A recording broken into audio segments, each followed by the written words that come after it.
आज के इस शैक्षिक सत्र में आप सभी का स्वागत है। आज का जो हमारा विषय है वो है परिवर्तनशील अनुपातों का नियम। अर्थात इस वीडियो के माध्यम से हम परिवर्तनशील अनुपातों के नियम की सर्वप्रथम व्याख्या किसने की, आधुनिक अर्थशास्त्रियों ने इसको क्या क्या नाम दिए, इस नियम की प्रमुख मान्यताएं क्या हैं, इसके बारे में अध्ययन करेंगे। चलो आगे वीडियो के माध्यम से हम इसके बारे में कुछ अध्ययन करते हैं। परिवर्तनशील अनुपातों का नियम, इस नियम की जो सर्वप्रथम व्याख्या है वो एडवर्ड बेस्ट ने की थी और इन्होंने जो है इस नियम को उत्पत्ति ह्रास नियम नाम दिया था। अर्थात उत्पत्ति ह्रास नियम की सर्वप्रथम व्याख्या सर एडवर्ड बेस्ट ने 1815 ईस्वी में, उत्पत्ति ह्रास नियम सर्वप्रथम व्याख्या सर एडवर्ड बेस्ट ने 1815 ईस्वी में। अर्थात जो परिवर्तनशील अनुपातों का नियम है वह उत्पत्ति ह्रास नियम का ही आधुनिक रूप है। अर्थात आधुनिक अर्थशास्त्रियों ने इसको परिवर्तनशील अनुपातों के नियम के रूप में स्वीकार किया। इसके अन्य और नाम भी हैं, इसके बारे में हम आगे अध्ययन करेंगे। प्रतिष्ठित अर्थशास्त्री जिसमें एडम स्मिथ हैं, माल्थस, रिकार्डो आदि अर्थशास्त्रियों ने उत्पत्ति ह्रास नियम को कृषि क्षेत्र से जोड़ा। अर्थात इन अर्थशास्त्रियों का कहना था कि जो उत्पत्ति ह्रास नियम है वो केवल कृषि क्षेत्र में ही लागू होता है। प्रोफेसर मार्शल ने भी उत्पत्ति ह्रास नियम को कृषि क्षेत्र से जोड़ा। इस नियम को जो आधुनिक अर्थशास्त्रियों ने विभिन्न नाम दिए थे, जिसमें पहला नाम है अनुपातों का नियम, अर्थात परिवर्तनशील अनुपातों का नियम, जिसको वर्तमान में अधिकांश अर्थशास्त्री इसी नाम से पुकारते हैं।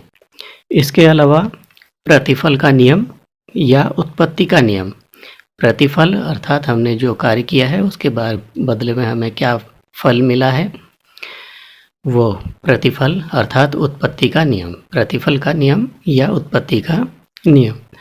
सीमांत उत्पादकता ह्रास नियम, सीमांत उत्पादकता ह्रास नियम, इसके बारे में एक वीडियो आपको बाद में उपलब्ध कराई जाएगी। प्रोफेसर बोल्डिंग ने कहा था कि इस नियम को उत्पत्ति ह्रास नियम नाम देना उचित नहीं है, अर्थात यह नाम इसके लिए अनुचित है। तो उन्होंने इसके बदले में उत्पत्ति ह्रास नियम के स्थान पर इसको गिरती हुई सीमांत भौतिकता का सिद्धांत कहा। अर्थात गिरती हुई सीमांत भौतिकता का सिद्धांत, ये प्रोफेसर बोल्डिंग ने किया था। लेकिन प्रोफेसर सैमुअल्सन और श्रीमती जॉन रॉबिन्सन जो हैं, ये अर्थशास्त्री जो हैं, ये इसको अपने इसके पुराने नाम से ही अर्थात उत्पत्ति ह्रास नियम या ह्रासमान प्रतिफल के नियम के नाम से ही पुकारते हैं। इसको एक अन्य नाम दिया है अल्पकालीन उत्पादन फलन, क्योंकि ये अल्पकाल से संबंधित होता है। इस नियम के अंतर्गत क्या होता है कि उत्पत्ति के कुछ साधन स्थिर रखे जाते हैं और कुछ साधनों में परिवर्तन किया जाता है। क्योंकि अल्पकाल होता है अर्थात छोटा समय होता है, उसमें सभी साधनों में परिवर्तन करना संभव नहीं होता है और कुछ साधनों में ही परिवर्तन किया जाता है। यहाँ पे जो अल्पकाल से तात्पर्य है, ये अल्पकाल से तात्पर्य कोई समय अवधि अर्थात ऐसी समय अवधि से नहीं है कि 1 हफ्ता, 2 हफ्ता, 1 महीने, 2 महीने या 1 वर्ष, इससे नहीं है, बल्कि अल्पकाल से तात्पर्य उस समय अवधि से है जिसमें परिवर्तनशील साधनों में परिवर्तन किया जाता है। अर्थात उस समय अवधि जिसमें परिवर्तनशील साधनों में परिवर्तन किया जाता है, उस समय अवधि को इन्होंने अल्पकाल कहा है और उसमें कुछ साधनों को स्थिर रखते हैं। आधुनिक अर्थशास्त्रियों ने उत्पत्ति ह्रास नियम अर्थात परिवर्तनशील अनुपातों के नियम को केवल कृषि में ही नहीं बल्कि उत्पत्ति के सभी क्षेत्रों में लागू होता है, ये कहा है। क्योंकि जो प्रतिष्ठित अर्थशास्त्री हैं वो केवल क्या कहते हैं कि ये जो है उत्पत्ति ह्रास नियम है वो केवल कृषि क्षेत्र में लागू होता है, लेकिन आधुनिक अर्थशास्त्री जो है वो कहते हैं कि उत्पत्ति ह्रास नियम केवल कृषि क्षेत्र में ही नहीं बल्कि उत्पत्ति के सभी क्षेत्रों में, चाहे वो खनन क्षेत्र है, भवन निर्माण है या अन्य कोई क्षेत्र है, उन सभी क्षेत्रों में ये लागू होता है। अर्थात उत्पत्ति ह्रास नियम को आधुनिक अर्थशास्त्री परिवर्तनशील अनुपातों का नियम कहते हैं। अर्थात जो परिवर्तनशील अनुपातों का नियम है, ये परिवर्तनशील अनुपातों का नियम ही वर्तमान में उत्पत्ति ह्रास नियम के नाम से जाना जाता है। इसके बारे में इसकी मान्यताओं का अध्ययन, इसकी कुछ मान्यताएं हैं, उन मान्यताओं का अध्ययन हम यहाँ पे करेंगे। इसमें पहली जो मान्यता है कि वो है कि उत्पादन की तकनीक स्थिर रहनी चाहिए, अर्थात उत्पादन की तकनीक में कोई परिवर्तन नहीं होना चाहिए। उत्पादन की तकनीक स्थिर रहती है अर्थात समान व अपरिवर्तित रहती है, अर्थात उत्पादन की तकनीक में किसी प्रकार का कोई परिवर्तन नहीं होता।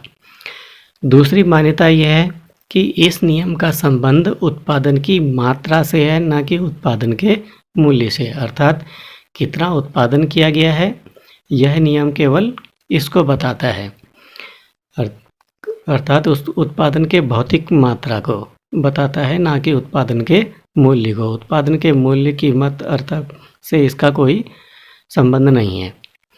यह नियम तब लागू होता है जब उत्पादन के स्थिर और परिवर्तनशील दोनों प्रकार के साधन होते हैं।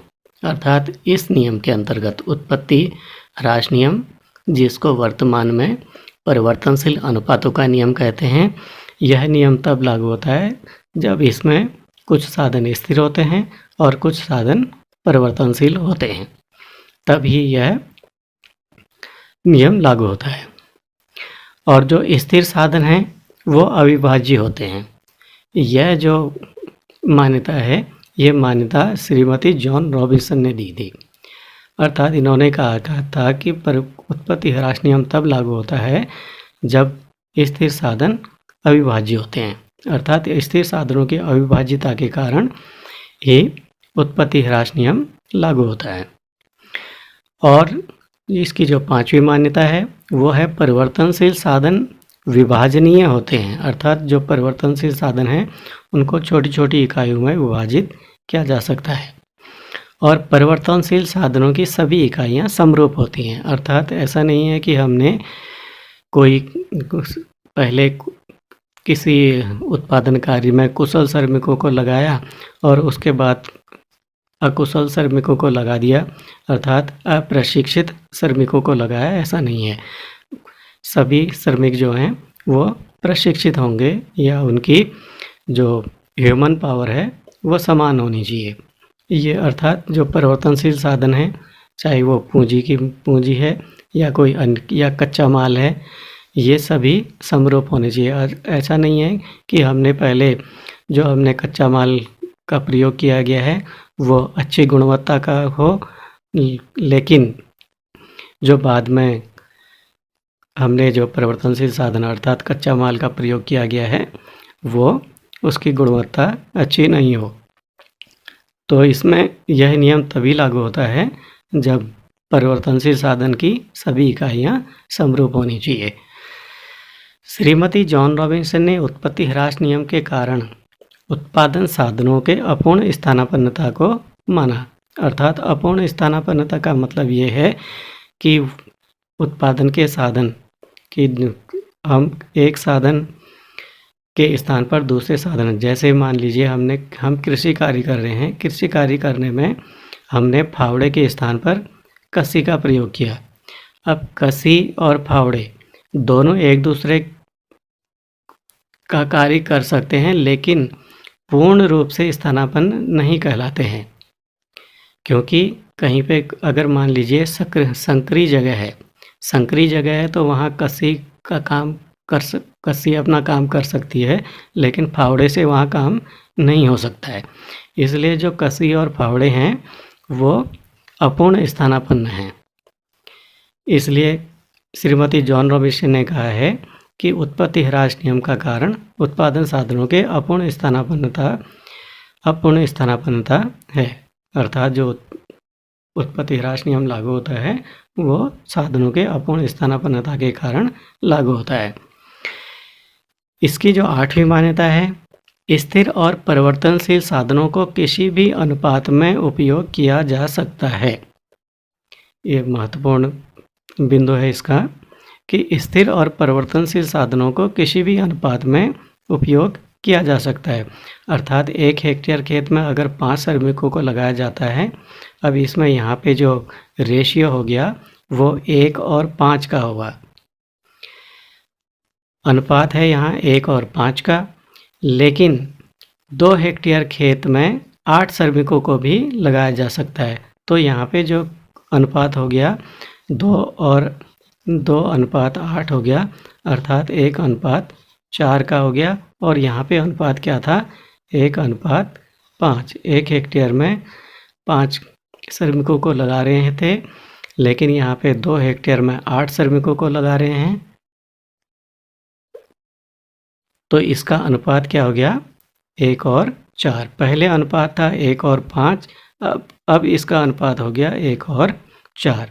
अर्थात इस पर जो परिवर्तनशील साधन हैं, इन परिवर्तनशील साधनों और स्थिर साधनों को भिन्न भिन्न अनुपातों में उपयोग में लाया जा सकता है।